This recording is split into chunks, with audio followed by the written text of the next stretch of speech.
മുത്തുനബി സല്ലല്ലാഹു അലൈഹി വസല്ലമ തങ്ങളുടെ സ്വാഹിബ് എന്ന് അബൂബക്കർ സിദ്ദീഖ് റളിയല്ലാഹു അൻഹുവിനെ വിശേഷിപ്പിക്കുന്ന ഒരു പ്രസിദ്ധമായ ആയത്ത് വിശുദ്ധ ഖുർആനിലുണ്ട്. ഈ ആയത്ത് അവതരിക്കുമ്പോഴും ഈ ആയത്ത് ഓതി കേൾക്കുമ്പോഴുമെല്ലാം അബൂബക്കർ സിദ്ദീഖ് റളിയല്ലാഹു അൻഹു വിതുമ്പി കരയാറുണ്ടായിരുന്നു എന്ന് ചരിത്രത്തിൽ കാണാൻ സാധിക്കും. സൂറത്ത് തൗബയിലെ 40-ാമത്തെ വചനങ്ങൾ.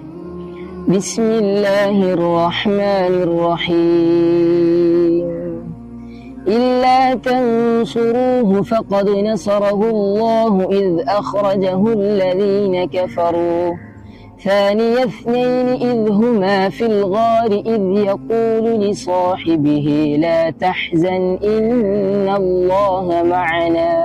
സൗർ ഗുഹയിലെ വളരെ പ്രതിസന്ധി നിറഞ്ഞ സാഹചര്യത്തിൽ അല്ലാഹു സുബ്ഹാനഹു വ തആല അബൂബക്കർ സിദ്ദീഖ് റളിയല്ലാഹു അൻഹുവിന്റെ ഒപ്പം ഇരുന്ന മുത്തനബി സല്ലല്ലാഹു അലൈഹി വസല്ലമ തങ്ങളെ സമാശ്വസിപ്പിക്കുന്ന ആശയം നിർഗളിക്കുന്ന ആയത്താണ് വിശുദ്ധ ഖുർആനിലെ ഈ ആയത്ത്.